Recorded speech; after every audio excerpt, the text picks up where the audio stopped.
What is going on, everybody? Welcome back to my channel, Mr. Tech Fix Reviews here.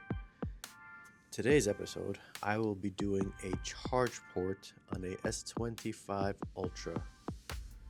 Now, I don't do too many of these, but if you can see right here, we have what looks like a burned port or damaged port, most likely due to charging with an aftermarket cable for long periods of time.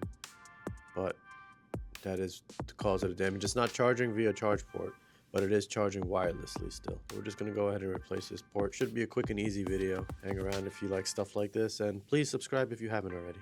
Hope you enjoy. First, we gotta heat it up. So a couple of tools that I will be using on this video today. Simple thin pry tool to get into it. Nothing too sturdy so it doesn't damage the back glass, since we have to be very careful. Maybe something like this as well to help get into it. We will be using a Phillips screwdriver or a thicker one, either or. And for after we're done, we're going to be using liquid adhesive and a few clamps to hold in the back glass. And one more thing, I'll be using some isopropyl alcohol to help soften the adhesive around the edges of the phone as I'm trying to get into it. So let's get started. I'm going to put some alcohol around the edges. And now we're going to just try to get in a bit. Once we have a little opening, we're going to start working our way around the edges carefully. The adhesive is really just found along the edges, so you don't need to go in too deep. You gotta be careful not to rip anything on the inside. Carefully slice the adhesive. As you're going, you can prop up and push it open a little bit. As you're going down, slice along the edges. Careful not to hurt yourself here. Slice. See, it's opening up like a book. And that's it. See how the adhesive is around the edges? Put this aside for now. Now we can go ahead and use our Phillips and work our way around the edges. There's a lot of screws here, so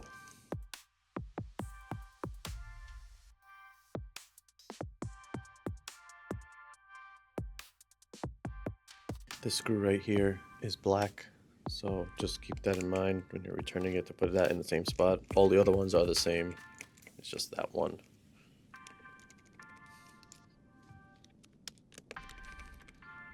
A couple of screws over here in the bottom. Now all we really have to do on this repair is disconnect the battery, and we're just working down here, that's all. Otherwise, we wouldn't even have to open this area up if we didn't need to disconnect the battery. And we do that in order to prevent a short happening on the board. It's not opening. Okay, so we're going to disconnect this cable here. Pick this up over here. We're going to disconnect the battery right here. Now we can remove this. Pops up.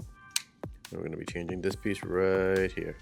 Disconnect these 3 screws. 1, 2, 3.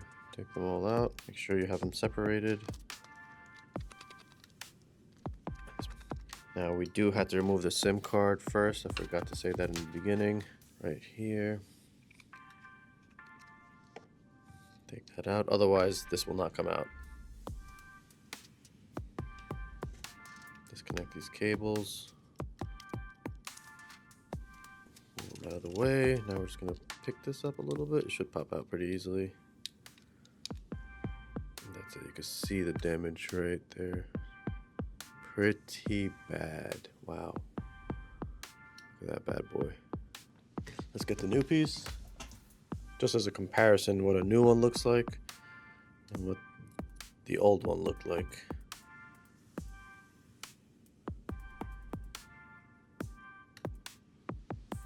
Big difference. Clearly this got burned. So same steps backwards. Make sure the FPC side is facing up. I'm just going to place this in here. Downside first. A little pressure.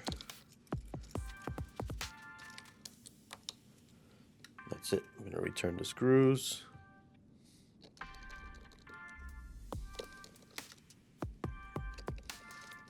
Return the cables.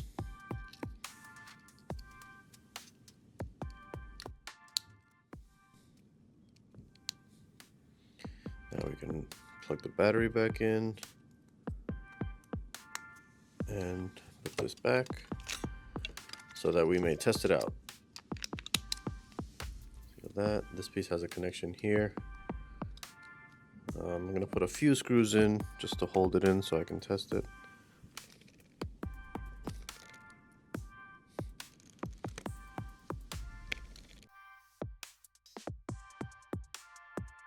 Now, let's test it out. Plug it in. It's reading power. There we go. That's what we're looking for. That is a beautiful thing. Now I should show percentage popping up in a second. There we go. That means it's working. We did a good job. Good job, everybody. This was a team effort. Now we just got to put everything back together. And if you like videos like this, I try to do as much repair videos as I can that are unique, because I do iPhones and iPads all day, but Samsung S25 Ultras I don't get that often. So when I get one, I try to do, or try to show it, try to record it. But if you have any ideas, or if you do want to see more iPhone, iPad videos, I would be happy to show them. Just leave them down in the comments.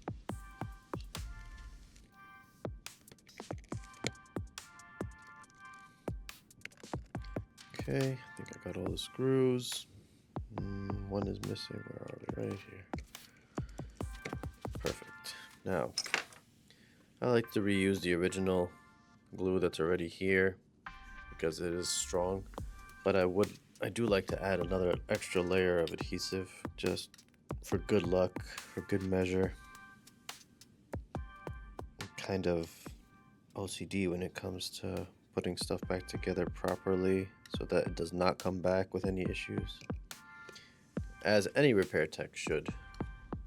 And then we place it down.